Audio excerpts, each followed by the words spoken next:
नमस्कार मित्रों, मैं एस आनंद यूनियन एकेडमी में आपका स्वागत करता हूं।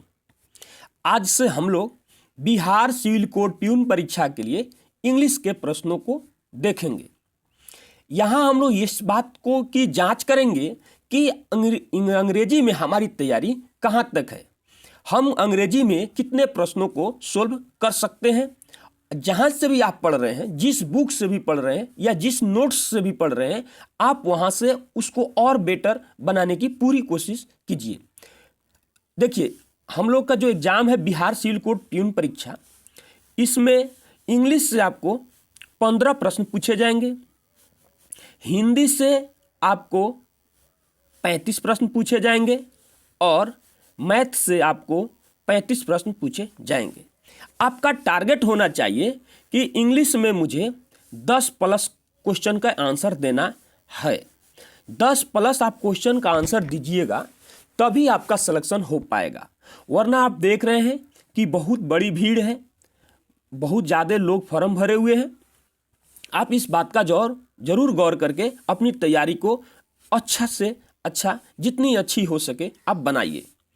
आइए हम लोग अगले प्रश्न की तरफ अब बढ़ते हैं। इंग्लिश का पहला प्रश्न है, क्वेश्चन में कहता है कि select the meaning of the given idiom.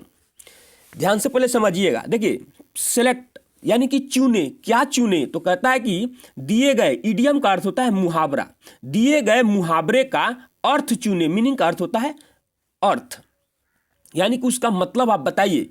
तो आइए अब हम पढ़ते हैं इडियम को। कहता है कि bite off more than one can chew, इसका अर्थ होता है अपने सामर्थ्य से ज्यादा करने का प्रयास करना या अपने सामर्थ्य से ज्यादा किसी काम को ओवरलोड ले लेना। तो इसका आंसर जो होगा हम लोगों का ऑप्शन नंबर बी हमारा आंसर होगा, to take more than one can deal with. Deal with का अर्थ होता है कार्य।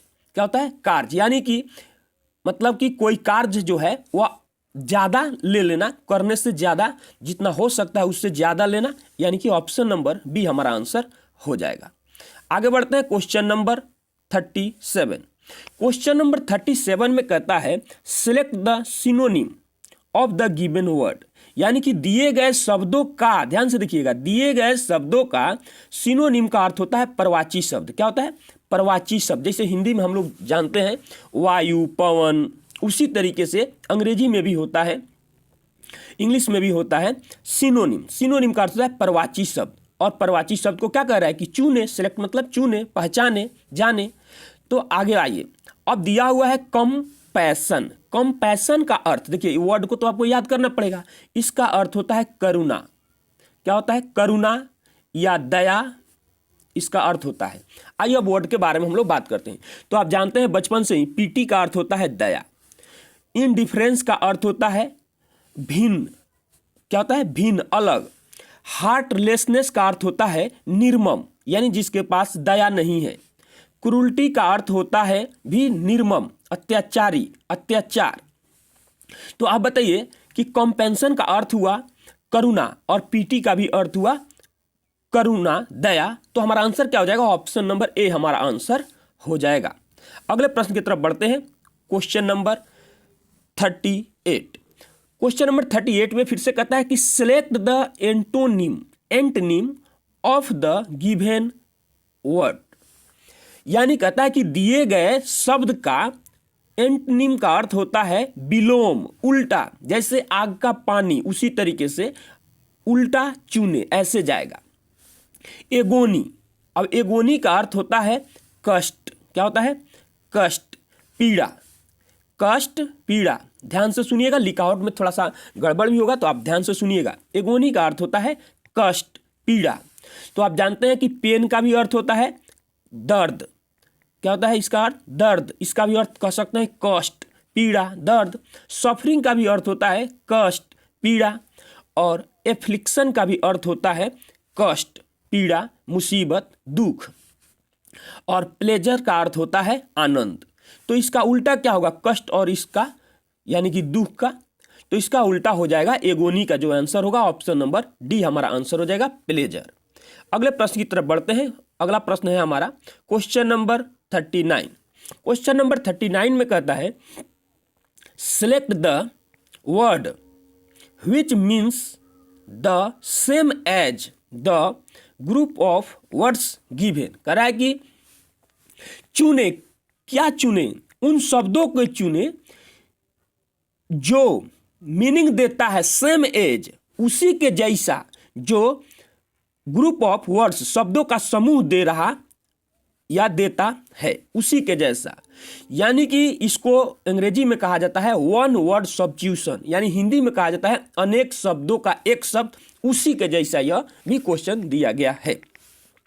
तो हमारा प्रश्न है, कहता है कि intentionally starting a fire to damage something, यानी कि कह रहा है कि सब कुछ बर्बाद कर देने के इंटेंशन में होता है इरादा, जानबूझकर किया गया काम, यानी कि जानबूझकर लगाई गई आग जो जिसमें सब कुछ आपका डैमेज हो जाए, यानी कि बर्बाद हो जाए, उसे क्या कहा जाता है, इसके लिए एक शब्द क्या होता है। तो आइए सब शब्दों को हम लोग देखते हैं। पहला दिया हुआ है क्राइम। तो क्राइम का अर्थ क्या होता है? अपराध। क्या होता है? क्राइम का अर्थ होता है अपराध। और लूट, देखिए जो लूट दिया हुआ है इसका अर्थ होता है जैसे किसी दंगा में या किसी युद्ध में या कहीं पे कोई मारपीट हो गया, उसमें किसी दुकान या इमारत में लूटी गई सामान को लूट कहते हैं। उसके बाद ध्यान से देखिएगा, एक्सटिंग्विश। एक्सटिंग्विश का अर्थ होता है आग बुझाना। क्या होता है? इसका अर्थ होता है आग बुझाना। और ऑप्शन नंबर डी जो दिया हुआ है आर्सन। आर्सन का अर्थ होता है आगजनी करना, जानबूझकर कहीं पे आग लगाने को आर्सन कहते हैं। अर्थात हमारा जो ये प्रश्न है क्वेश्चन नंबर 39, इसका आंसर जो होगा ऑप्शन नंबर डी हमारा आंसर हो जाएगा। अगला प्रश्न देखते हैं क्वेश्चन नंबर 40। क्वेश्चन नंबर 40 में कहता है कि select the most appropriate word to fill in the blanks. कहता है कि खाली स्थान में मोस्ट एप्रोप्रिएट वर्ड्स का अर्थ, उसका अर्थ हुआ कि एकदम जो सटीक बैठता है, एकदम एक उसके नियरेस्ट हो, एकदम उचित में उचित हो, उस शब्द को पहचान कर उसमें भरना है। तो आइए हम लोग इसको पढ़ते हैं। कहता है कि द ऑथोरिटीज, यानी कि अधिकारी लोग, have dot dot into this incident. Incident का अर्थ होता है घटना, कोई घटना घट चुकी है उसको कहते हैं। एक एक्सीडेंट होता है और एक इंसिडेंट होता है।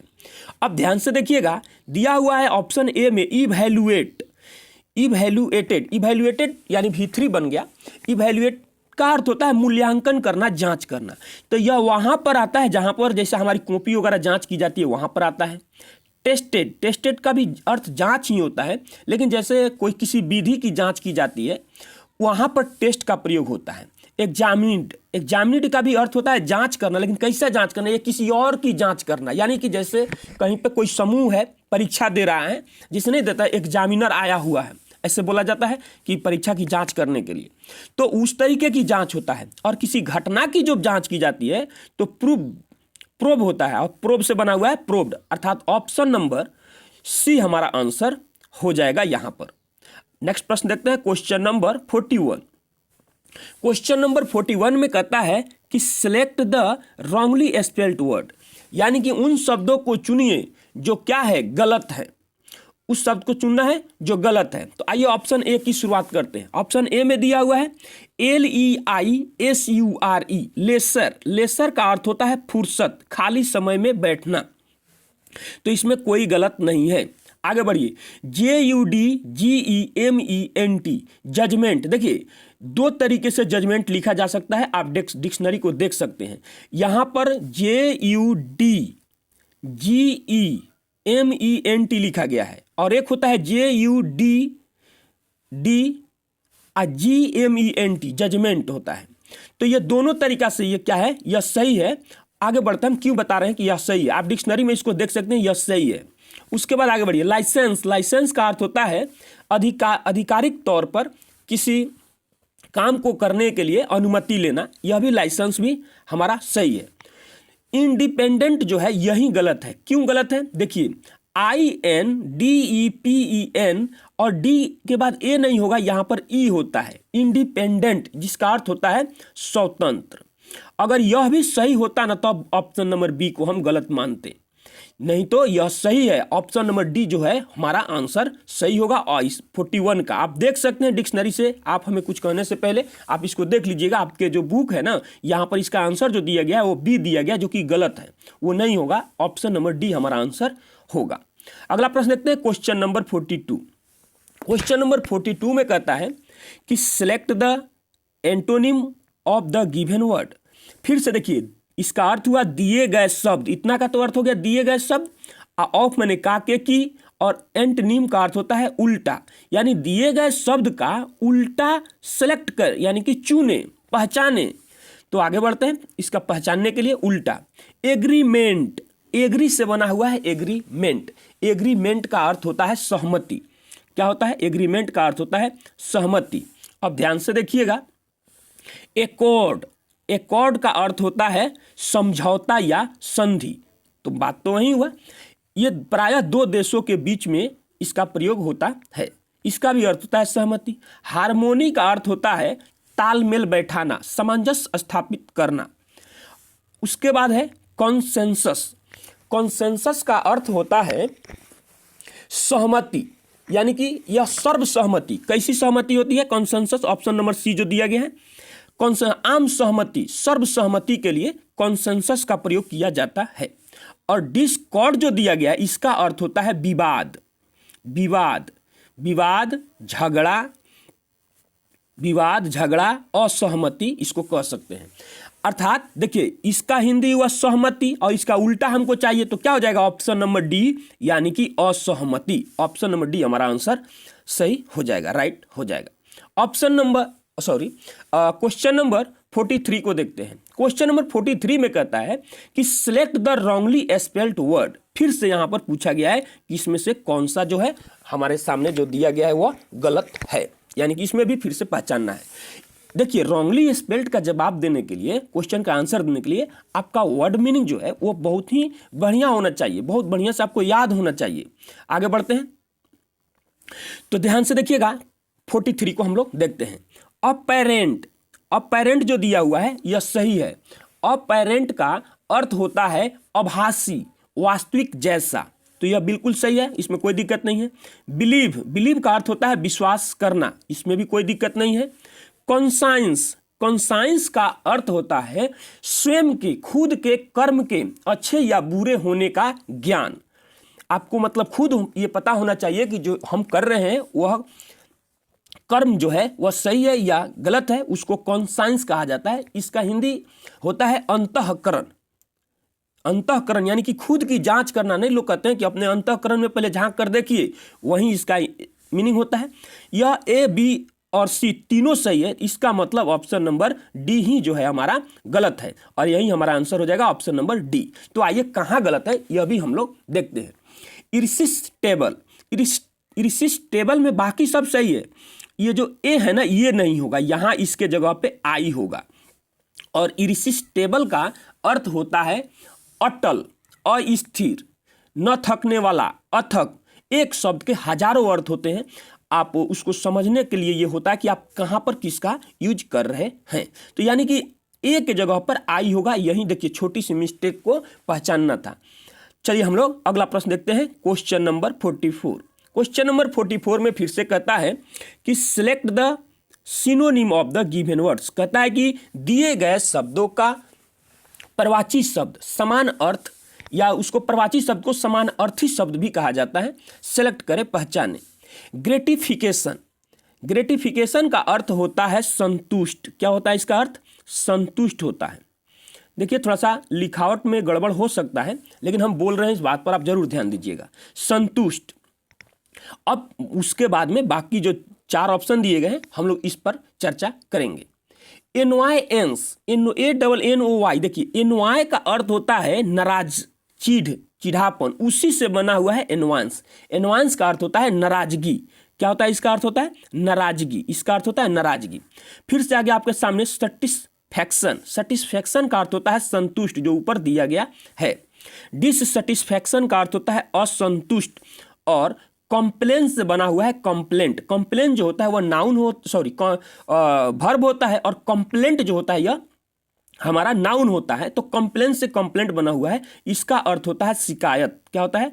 इसका अर्थ होता है शिकायत। तो आप खुद ही बताइए कि ग्रेटिफिकेशन का अर्थ होता है संतुष्ट। तो किस ऑप्शन में आया संतुष्ट? तो सेटिस्फैक्शन में आया, ऑप्शन नंबर बी में आया, अर्थात हमारा आंसर जो होगा ऑप्शन नंबर बी हमारा आंसर हो जाएगा। चलिए अगला प्रश्न देखते हैं, क्वेश्चन नंबर 45। क्वेश्चन नंबर 45 में फिर से समझिएगा, कहता है कि select the meaning of the given idiom, यानी दिए गए मुहावरे का मीनिंग का अर्थ होता है अर्थ, मीनिंग चुने, यानी कि अर्थ चुने। दिया हुआ है क्वेश्चन नंबर 45 में मुहावरा है कि अंडर द गन, इसका अर्थ होता है दबाव में आना। क्या होता है? अंडर द गन का अर्थ होता है दबाव में आना। तो आइए ऑप्शन को चेक कीजिए। टू ब्रेव, यानी इसका तो अर्थ होता है बहादुर होना। टू बी क्रूअल, यानी कि अत्याचारी होना। टू बी अंडर प्रेशर, दबाव में आना, यही इसका सेम मीनिंग होगा, यानी कि इसका अर्थ होगा, अर्थात ऑप्शन नंबर सी हमारा आंसर हो जाएगा। नेक्स्ट प्रश्न देखते हैं, क्वेश्चन नंबर 46। क्वेश्चन नंबर 46 में कहता है कि select the antonym of the given word. फिर से वही बात कर रहा है, बार बार बता रहे हैं। देखिए गिवन वर्ड, पहले ये देखिए क्वेश्चन क्या कहता है, पहले इसकी मीनिंग को जब आप समझ जाइएगा, आप खुद पे खुद 50% से 60% उसी समय आप उसका जवाब दे दिए। पहले क्वेश्चन को समझना होता है कि क्वेश्चन कह क्या रहा है, यानी फिर से वही चीज कह रहा है हमसे कि इसका उल्टा क्या होगा।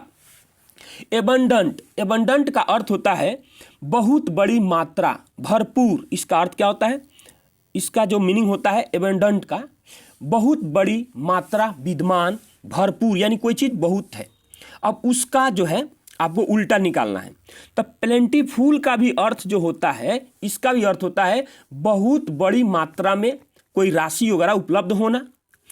एम्पल का भी अर्थ होता है प्रचुर, पर्याप्त से भी अधिक, माने हमारे पास बहुत कोई चीज है।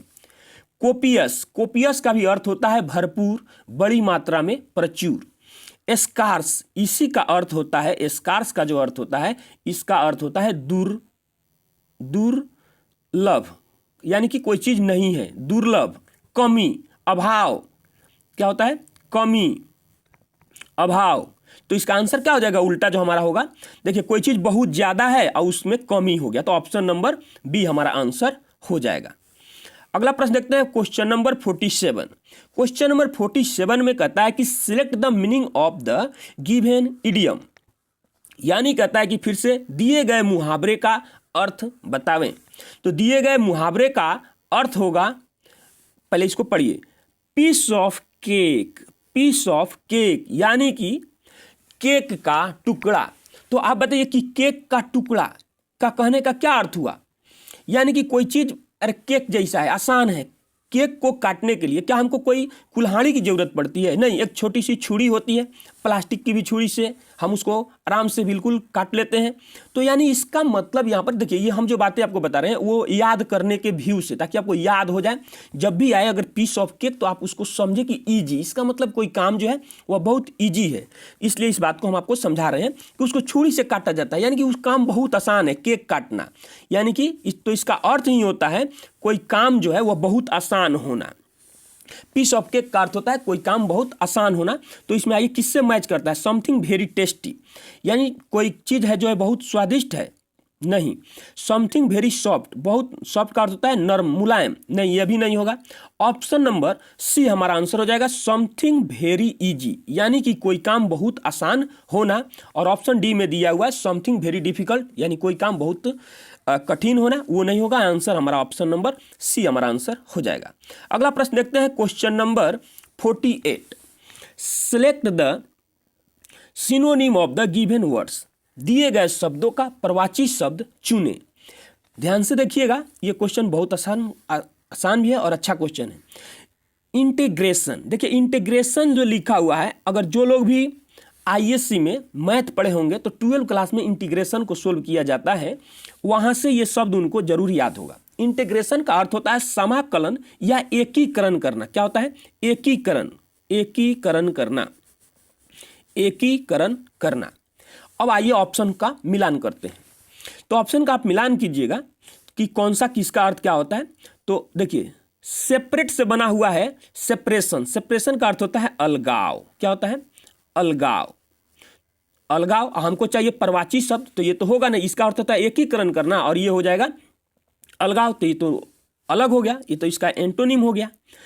उसके बाद देखिए सेग्रेशन। सेग्रेशन का भी अर्थ होता है अलगाव, यानी पृथक्करण करना। पृथक्करण करना मतलब भी होता है अलग करना, और डिवीजन का अर्थ भी होता है बांटना, अलग करना, विभाजित करना।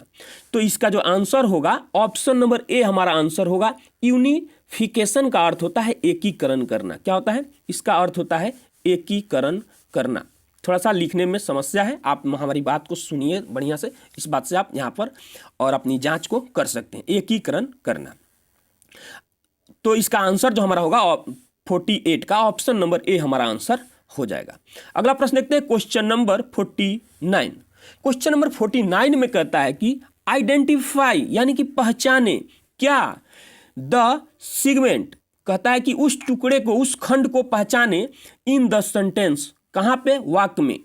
विच कंटेंट्स यानी कि जो दिया गया है, द ग्रामेटिकल ईरर, जहां पर मतलब यानी कि ग्रामेटिकल ईरर दिया गया, त्रुटि दिया गया है, फ्रॉम द गिवन ऑप्शन, दिए गए। कहां से पहचानना है हम लोगों को, कहां से मतलब उस चीज को चिन्हित करना है, आइडेंटिफाई करना है, जो ऑप्शन नीचे दिए गए हैं। तो आइए हम लोग यहां पर देखते हैं ये ग्रामेटिकल ईरर को। Most of the fresh water lake in India are in the Himalayan region. कह रहा है कि हिमालय रीजन में, भारत में जो मोस्ट ऑफ का अर्थ होता है अधिकांशतः, अधिकांश फ्रेश वाटर होता है। फ्रेश वाटर लेक मतलब झील होता है। फ्रेश वाटर लेक झीलें होगा, झील नहीं होगा, झीलें होगा। आप इस तरीके से भी अगर आप हिंदी उसका निकालना जानते हैं तो उसके आधार पर भी इस चीज़ को पकड़ सकते हैं। अगर वैसे नहीं पकड़ सकते हैं तो ये आपको याद करना पड़ेगा कि मोस्ट ऑफ के बाद जो भी आता है ना, वह प्लूरल नाउन आता है। क्या आता है? प्लूरल नाउन आता है। तो फ्रेश वाटर लेक्स होगा, लेक नहीं होगा, लेक्स होगा, अर्थात यहाँ पर जो होगा ना एस यहाँ पर होना चाहिए। इस तरीके से ऑप्शन नंबर बी में जो है त्रुटि दिया गया है। देखिए अब बाकी यहाँ से तो ये हो जाएगा प्लूरल हमारा सब्जेक्ट, तो उसके आधार पर तो प्लूरल वर्ब दिया हुआ है, इसमें कोई दिक्कत नहीं है, अर्थात ऑप्शन नंबर बी हमारा आंसर हो जाएगा। अगला प्रश्न देखते हैं जो लास्ट प्रश्न होगा, क्वेश्चन नंबर 50। क्वेश्चन नंबर 50 में कहता है कि select the word which means the same as the group of words given. दिए गए शब्दों के समूह में सेम वही अर्थ चुने जो यह शब्द, जो शब्दों का समूह दिया गया है उसमें से, इस चार ऑप्शन में से वही उसी शब्द को चुनना है जो समान अर्थ देता है। यानी कि यह भी वन वर्ड सब्स्टिट्यूशन है, यानी अनेक शब्दों का एक शब्द होता है।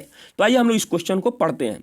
कहता है कि a sentimental longing or wistful affection for a period in the past. देखिए सेंटिमेंटल, सेंटिमेंटल का अर्थ होता है भावुक होना। लॉन्गिंग आवर विस्टफुल, विस्टफुल मतलब होता है दुख पहुंचाना, कष्ट वगैरह उसका भी होता है।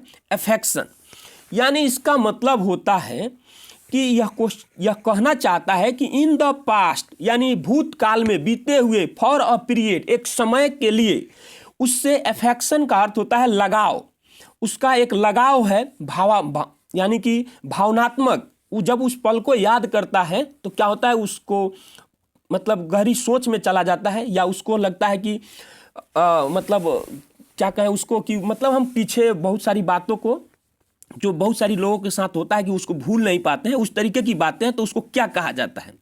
यानी बीते हुए बात की, पीछे भूली हुई बात का ललक होना, झलक होना, उसको क्या कहा जाता है? तो देखिए उसको कहा जाता है अंग्रेजी में नॉस्टैल्जिया। नॉस्टैल्जिया का अर्थ होता है अतीत का ललक होना, बीते हुए बात को याद करना। तो इसका आंसर जो होगा ऑप्शन नंबर ए हो जाएगा। आइए इसका मीनिंग देखते हैं। हार्मोनी का अर्थ होता है सामंजस्य स्थापित करना, तालमेल बैठाना। पैराडाइज का अर्थ होता है त्रिलोक, स्वर्ग, या वह स्थान जहाँ पर आनंद आपको मिलता है, आनंद का जगह को पैराडाइज कहा जाता है। एप्लीकेशन का अर्थ होता है दुख, मुसीबत, पीड़ा, अर्थात इसका आंसर जो होगा 50 का हम लोग का, वह आंसर हो जाएगा ऑप्शन नंबर ए। सेशन कैसा लगा आप कमेंट बॉक्स में जरूर बताइएगा। धन्यवाद।